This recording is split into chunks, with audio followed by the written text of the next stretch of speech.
Good morning, guys. Ayan, maglinis-linis tayo dito ngayon, ha?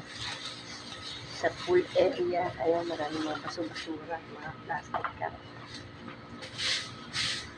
Good morning. Happy Tuesday. Umpisahan natin ng umaga ng paglilinis. Ayan, maraming mga singit-singit na mga basura, mga balloons na pumutok. Diba? Tayo, ha? Good morning sa inyo.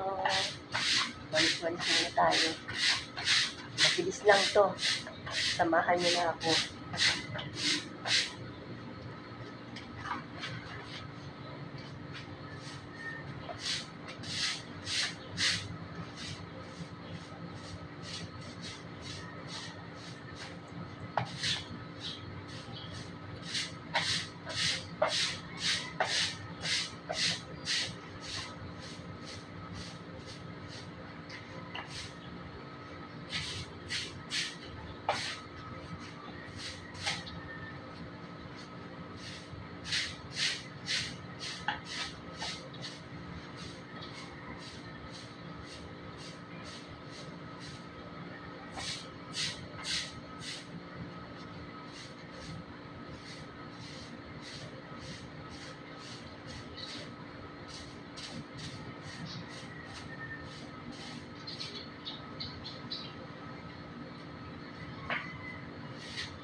Ayan. So, Saturday nga pala, March 1. Mag-i-start na si Brian dito talaga nung regular niya. Hindi yung pag may event lang. So, pero 4 times a week lang siya mag-work. Kasi kailangan ko ng may tao talaga dito, lalo na yung magbantay dito sa resort. Kasi madalas merong nag-i-inquire. So, kailangan may tao talaga siya. Habang nasa work ako, siya yung pagbabantayin ko dito. So, sa March 1, papasok na si Brian. Start na siya. Hindi lang pag yung may event kami. Kailangan ko talaga ng magme-maintain sa pool. Hindi na kinakaya ng powers ko at ng asawa ko kasi sobrang may trabaho kami pareho. Hindi namin kaya yung kami lang. So, kailangan talaga merong maiiwan para mag-check ng bawat vicinity ng pool. Ng bawat sulok, di ba? May mag-iintindi, may maglilinis, at merong makikipag-usap pag may dumating na mga tao. So, ayun. Sabi ko naman kay Brian, kasi si Brian hindi siya ganun makipag-usap sa tao, hindi ganun. Casino, medyo mahihain si Brian. So, sabi ko sa kanya, tatawagin mo na lang ako. Kasi, ano lang naman malapit lang naman ito yung barangay na pinagkatrabahuhan ko. So, pwede niya akong tawagan sa phone or i-PM para madali ako makatakbo. Pero ang kailangan ko talaga is yung alam ng mga pumupunta rito na may tao para at least pag nag-inquire sila, may makakasagot agad sa kanila. Kaya ayun, mag-aano tayo na. Napakalinaw ng pool, kaya lang may mga dumi-dumi sa ibabaw. Tatanggalin ko pa, tapos ko magwalis-walis. So, samahan nyo ako guys ha. Maraming salamat lagi sa pagtitigaan nyo sumama sa akin. Ayan ha. Maglilinis-linis tayo. So, tuloy natin yung pagwawalis guys. Samahan nyo pa rin ako.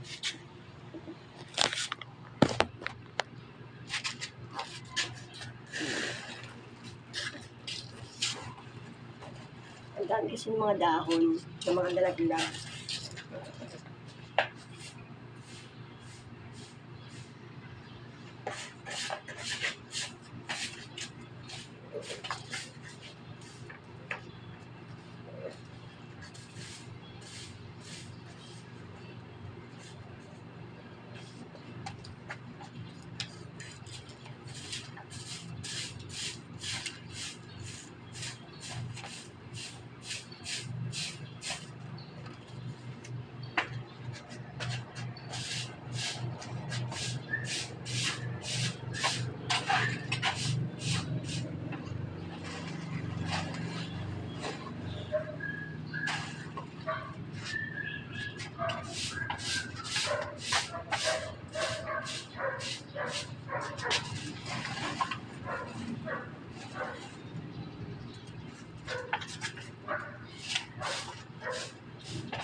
Halaman na maliit.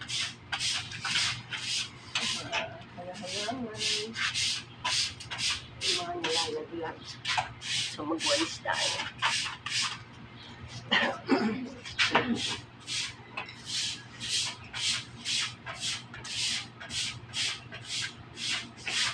Ayun na, maaraw na.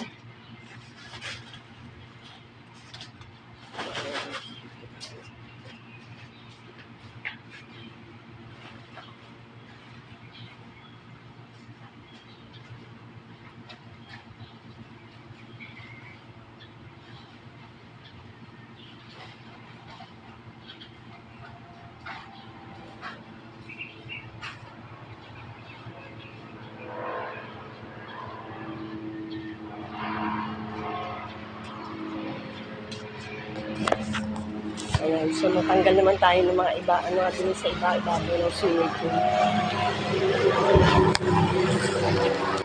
Ayun, narinig nyo ba yung mga helicopter na dumadaan halos araw-araw dito sa lugar namin? Kasi, kung hindi nyo pa po alam, talagang araw-araw may nag-ano dito ng helicopter, nag-iikot. Kumbaga parang nagpa-practice ba sila or ano? Ano po kasi to? Nandito po kasi yung Sangley Point. Kung alam niyo yun, yung mga Navy, yung mga ano, dito po talaga yun. Yung Sangley Point nila, yung mga AFP, mga ganyan. Mga ano, kasi dito sila naka-base sa Sangley Point, Cavite City. Dito yun. Kaya dito, halos araw-araw, maririnig mo yung mga helicopter na umiikot-ikot at dumadaan. Hindi ko alam kung ano yung mga ano nila kung nagpa-practice ba sila ng paglipad or meron silang ginagawang kung ano man. Basta araw-araw yan, kung mapapansin nyo. May mga helicopter. Ito yung mapapa-exactong naka-vlog ako. Dumadaan yung mga helicopter. Mamaya meron ulit yan ha. Hindi lang yan. So, samahan nyo na ako guys ha. Nilinis mo natin yung ibabaw ng pool.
So, ayun.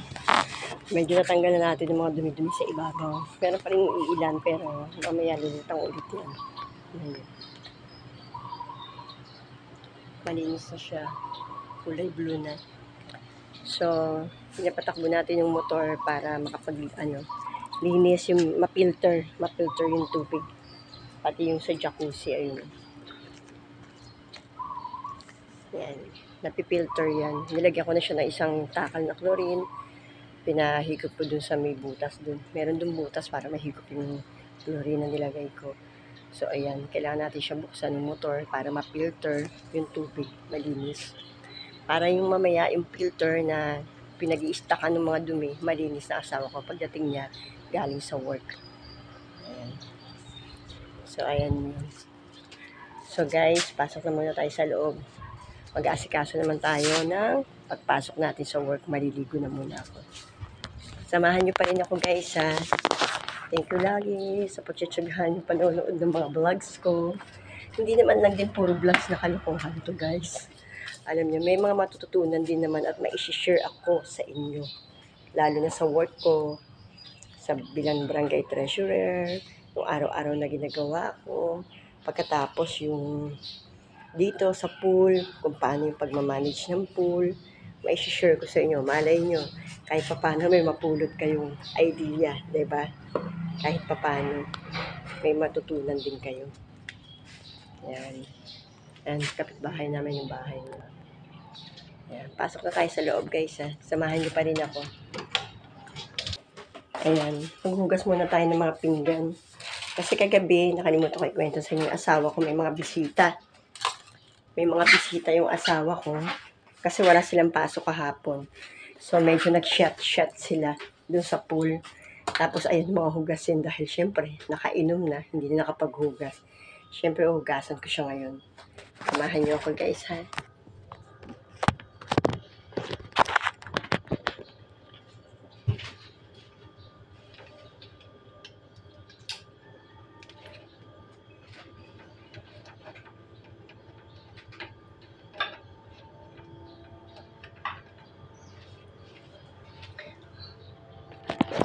Maghugas muna tayo, guys. Hugasan natin itong mga sangkatera pang hugasin. Hindi naman, mga kaldero lang.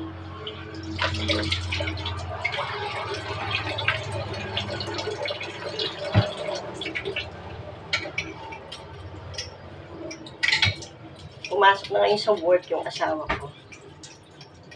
Maaga yun na alis, mga 5:30 na alis na siya kasi nagko-commute lang yun eh.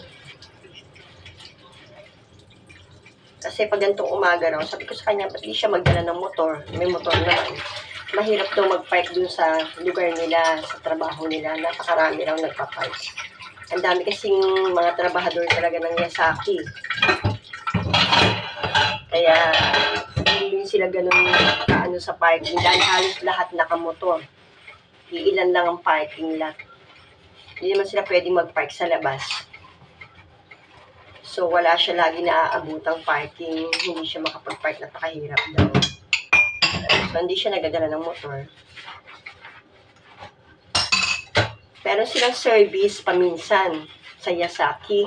Meron silang service na kinuha. Kaya lang minsan pag puno na. Paunahan lang kasi dun eh.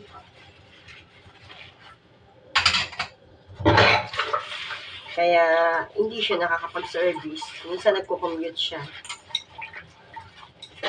Eh, alam niyo naman, di ba, napaka-traffic. Sobrang traffic.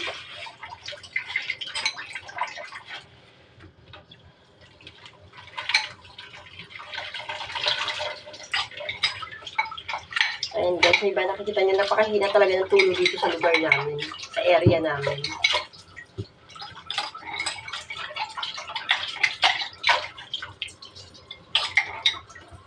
Pasan lang natin to bago tayo maligo.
iba gumagamit ng gloves pag naghuhugas ng pinggan.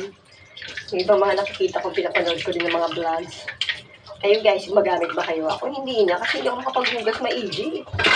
At saka karaniwan namang gumagamit yun, yung medyo hot yung water nila, di ba? Ako hindi na ako naghuhugas kasi mahirap maghugas ng ng may gloves. Hindi kaya ng powers natin, guys.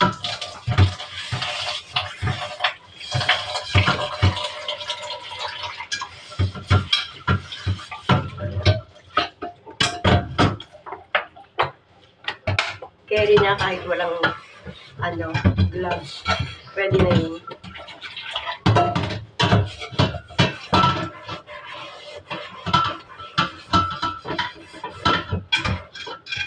Konti lang naman to.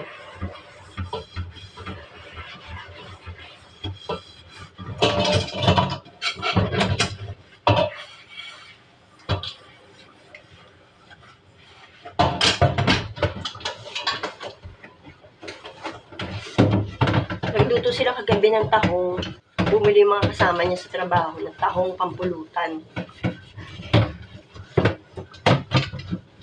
Tapos, yung asawa ko, may mga hotdog, ham, longganisa, tocino, dito sa rep. Yun ang iniluto niya, Kaya,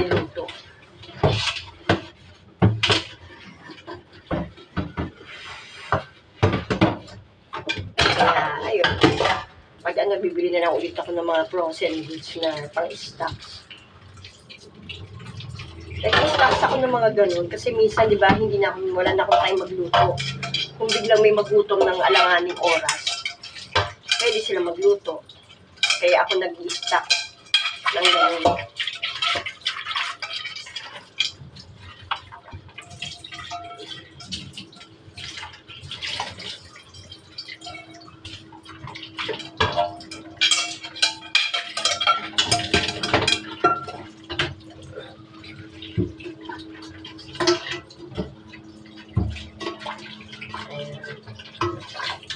Ito lang naman ang hugasin. Yung ginamit nila doon. Maaga na rin ako natulog. Kaya hindi ko na nakita ito. Kung nakita ko ito, hugasan ko ito kagabi. Kaya lang, natulog na rin ako na maaga, guys.